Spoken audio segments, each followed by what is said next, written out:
Lady DJ అమ్మాయిలు వచ్చేశారు. ఇక డీజే టిల్లుకి చిల్లే.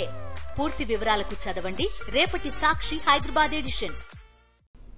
రాష్ట్రానికి చౌకగా విద్యుత్ ఇస్తామని కేంద్ర ప్రభుత్వ సంస్థ సెక్కీనే చెప్పింది. 25 ఏళ్ల పాటు యూనిట్కు ₹2.49 ఇస్తామని చెప్పింది ఇదే సంస్థ.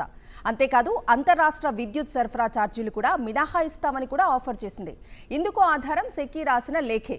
మరి ఇంత మంచి ప్రతిపాదనను ఎవరైనా వదులుకుంటారా?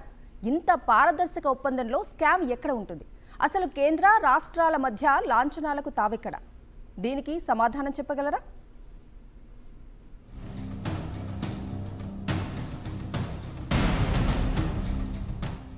పునరుత్పాదక ఇంధన వనరులను వినియోగించుకోవడంలో వైఎస్ జగన్మోహన్ రెడ్డి అవలంబిస్తున్న వినూత్న విధానాలు, చూపిస్తున్న చొరవకు స్పందిస్తూ 25 ఏళ్ల పాటు రాష్ట్రానికి చవకగా సౌర విద్యుత్ అందిస్తామని కేంద్ర ప్రభుత్వ రంగ సంస్థ solar energy corporation of India తనకు తానుగానే ప్రతిపాదించింది.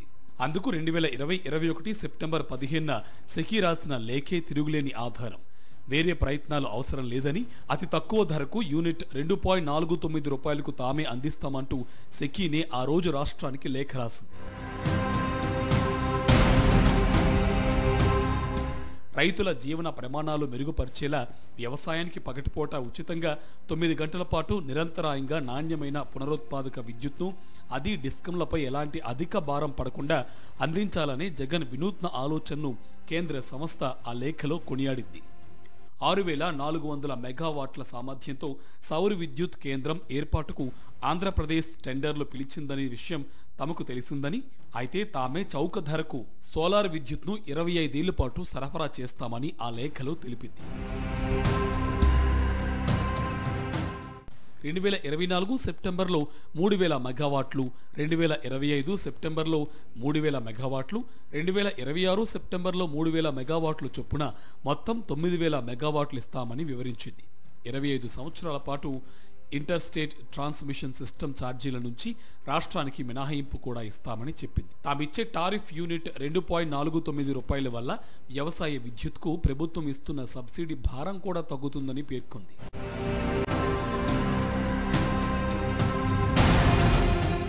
అదేవిధంగా 9000 మెగావాట్ల విద్యుత్ ఉత్పత్తికి ఏపీలో ప్రాజెక్టు నిర్మిస్తే అయ్యే ఖర్చులు భూమి కూడా మిగులుతాయని, వాటిని రాష్ట్రం ఇతర అభివృద్ధి ప్రాజెక్టుల అవసరాలకు వినియోగించుకోవచ్చని వివరించింది. డిస్కంలకు కూడా విద్యుత్ కొనుగోలు ఖర్చులు తగ్గుతాయని వెల్లడించింది. తమ ప్రతిపాదనకు అంగీకరించడం ద్వారా కేంద్ర ప్రభుత్వం అమలు చేస్తున్న ఆత్మనిర్భర్ భారత్కు ఏపీ మద్దతు ఇచ్చినట్టు అవుతుందని కూడా చెప్పింది. వెంటనే సానుకూల నిర్ణయాన్ని తెలపాలని రాష్ట్రాన్ని కోరింది. అతి చౌకగా విద్యుత్ అందిస్తామని కేంద్ర ప్రభుత్వమే ఇంత స్పష్టంగా చెప్పాక ఏ రాష్ట్రమైనా ఎందుకు వద్దంటుంది? పైగా ఈ విద్యుత్ తీసుకుంటే ఆర్థికంగా ఇతరత్రా ప్రయోజనాలు ఉన్నాయి. ఇంత మంచి అవకాశాన్ని ఏ రాష్ట్రమూ వదులుకోదు. ఒకవేళ వద్దంటే ప్రతిపక్షాలు ఊరుకుంటాయా? తక్కువకు ఇస్తామని కేంద్రమే ముందుకు వస్తే ఎందుకు తీసుకోవడం లేదని, దాని వెనుక రాష్ట్ర ప్రయోజనాల కంటే వేరే కారణాలు ఉన్నాయంటూ గోల పెట్టేవి. ఇదే ఎల్లో మీడియా ప్రభుత్వాన్ని తప్పుబడుతూ కథనాలు రాసేది.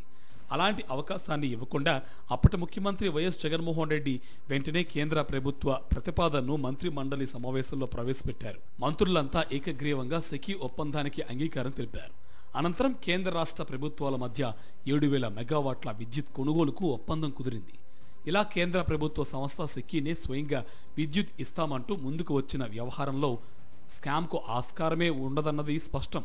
ఇందులో ముడుపులు అన్న ప్రశ్నే ఉత్పన్నం కాదన్న విషయాన్ని ఎవరికైనా ఇట్టే అవగతమవుతుంది.